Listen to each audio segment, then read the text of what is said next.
Perlu. Baik, Assalamualaikum warahmatullahi wabarakatuh. Alhamdulillahirabbil alamin wa bihi nasta'in ala umuri dunya wal din wassalatu wassalamu ala asrofil anbiya'i wal mursalin amma ba'd. Eh, Selamat siang. Izinkan saya dan partner saya membagikan tugas ini. Baik, perkenalkan nama saya Rodotus Solihat dan rekan saya yang bernama Kanaya Zahra Oktavia. Kami akan membacakan tugas-tugas yang telah diberikan oleh dosen kami.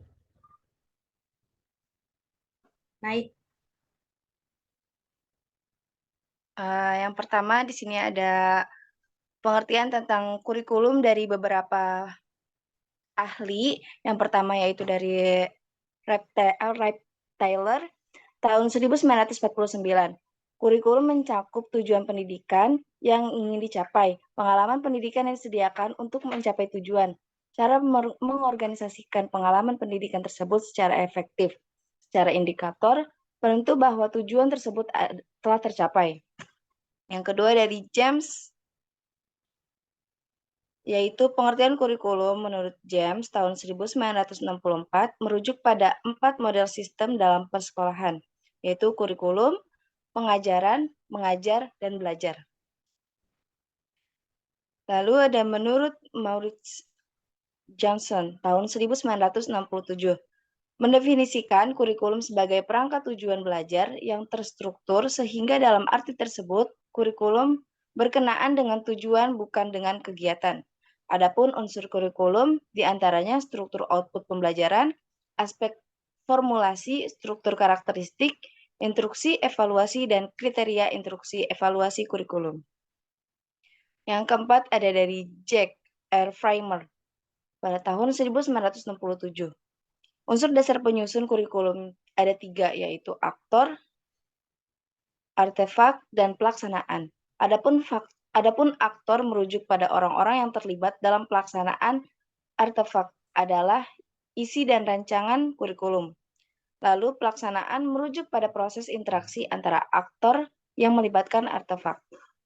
Yang terakhir ada menurut Murray Print, sebuah kurikulum meliputi beberapa hal diantaranya perencanaan, pengalaman belajar, program sebuah lembaga pendidikan yang diwujudkan dalam sebuah dokumen, serta hasil implementasi dokumen yang telah disusun. Adapun pengertian kurikulum PAUD, dalam kehidupan bangsa bernegara, anak merupakan panutan kehidupan pada masa mendatang. Pembentuk karakter bangsa dan keadaan bersumber daya manusia ditentukan oleh bagaimana memberikan perilaku yang tepat kepada mereka sendiri mungkin. Salah satu cara untuk mengimplementasikan pembentukan karakter bangsa adalah melalui pendidikan anak usia dini. Menurut Mariatun, dalam konsep pengembangan kurikulum pada tahun 2004, mengatakan bahwa pembelajaran bukanlah hal yang mudah dan remeh untuk dilaksanakan, khususnya pembelajaran pada anak usia dini. Pembelajaran di dalam PAUD lebih tepat dikatakan sebagai kegiatan bermain, karena diusahakan kegiatan yang dilaksanakan di dalam PAUD menyenangkan bagi anak dan bermakna, menanamkan suatu konsep tertentu. Bermain sebagai sarana pembelajaran harus mampu memberikan pengalaman yang berguna dan bermakna bagi anak di dalam kehidupan selanjutnya. Namun begitu, perencanaan yang matang tetap dibutuhkan sebagai acuan pelaksanaan yang sesuai tahap perkembangan anak usia dini. Perencanaan tersebut dapat diselenggarakan dalam bentuk kurikulum. Pada dasarnya, kurikulum PAUD merupakan sarana rencana yang akan dilakukan selama proses pembelajaran sehingga mutlak diperlukan oleh setiap satuan pendidikan.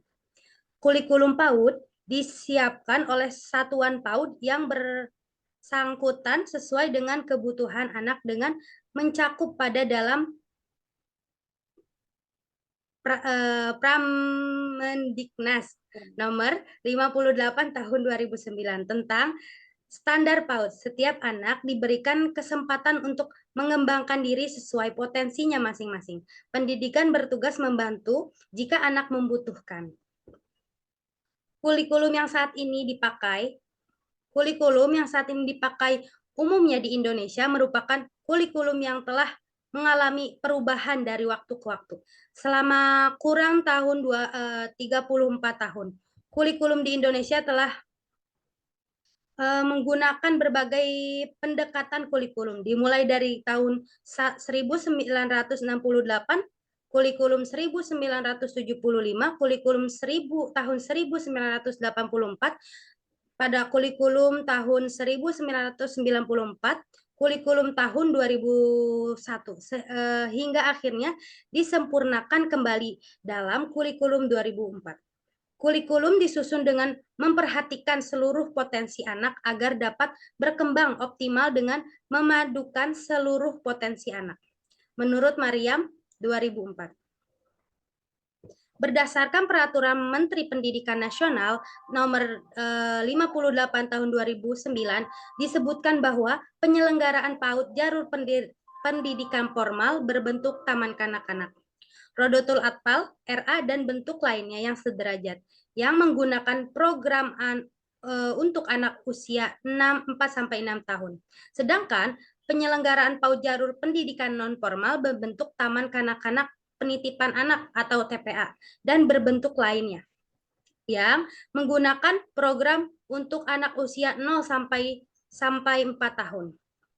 Adapun upaya yang dilakukan di dalam penyelenggaraan PAUD mengacu simulasi intelektual, pemeliharaan kesehatan, pembinaan nutrisi, dan penyediaan kesempatan-kesempatan yang luas untuk mengoptimalkan dan belajar secara aktif bagi sang anak.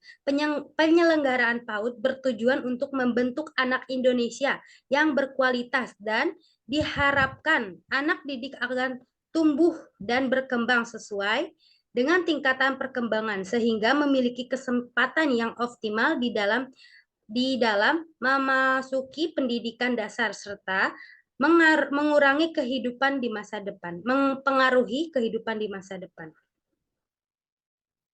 Adapun jenis-jenis layanan PAUD,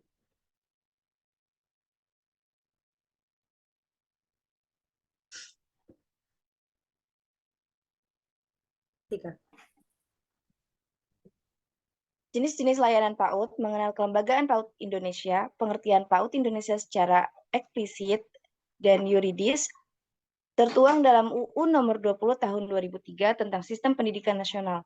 Dalam pasal 1 butir 14 bahwa pendidikan anak usia dini adalah suatu upaya pembinaan yang ditujukan kepada anak sejak lahir sampai dengan usia 6 tahun, yang dilakukan melalui pemberian rangsangan pendidikan untuk membantu pertumbuhan dan perkembangan jasmani dan rohani, agar anak memiliki kesiapan dalam memasuki pendidikan lebih lanjut. Di Indonesia, Satuan Pendidikan untuk Anak Usia Dini ternyata tidak hanya PAUD dan TK. Dalam Permendikbud Nomor 84 Tahun 2014 tentang pendirian Satuan Pendidikan Anak Usia Dini ada 5. Yang pertama yaitu Taman Kanak-Kanak atau TK. TK atau Taman Kanak-Kanak mungkin sudah tak asing di telinga. Dalam Permendikbud Nomor 84 Tahun 2014 tentang pendirian Satuan Pendidikan Anak Usia Dini, Pasal 1 Ayat 2, dijelaskan bahwa TK adalah bentuk satuan PAUD pada jalur pendidikan formal yang menyelenggarakan program pendidikan bagi anak usia dini, yaitu usia 4-6 tahun. Namun, TK diprioritaskan untuk anak usia 5-6 tahun. Yang kedua, Taman Kanak-Kanak Luar Biasa atau yang disebut dengan TKLB. TKLB atau Taman Kanak-Kanak Luar Biasa adalah bentuk satuan PAUD pada jalur pendidikan formal yang menyelenggarakan pendidikan khusus bagi anak usia 4-6 tahun. Lalu ada kelompok bermain atau yang disebut dengan KB. KB atau kelompok bermain yang lebih dikenal sebagai playgroup adalah bentuk satuan PAUD jalur pendidikan non formal yang menyelenggarakan program pendidikan bagi anak usia 2-6 tahun. Namun KB umumnya diprioritaskan untuk anak usia 3-4 tahun. Yang keempat, tempat penitipan anak atau TPA, yang biasa disebut dengan daycare, adalah bentuk satuan PAUD pendidikan non-formal yang menyelenggarakan program pendidikan untuk anak usia 0 sampai 6 tahun. TPA umumnya diprioritaskan untuk anak usia 0 sampai 4 tahun. Dan yang terakhir ada SPS atau yang disebut dengan satuan PAUD sejenis. Satuan PAUD sejenis merupakan satuan PAUD jalur pendidikan non-formal yang menyelenggarakan program pendidikan bagi anak usia 0 sampai 6 tahun. Sistem pendidikan yang dilakukan umumnya bersifat mandiri atau terintegrasi dengan berbagai layanan kesehatan gizi, keagamaan, atau kesejahteraan sosial.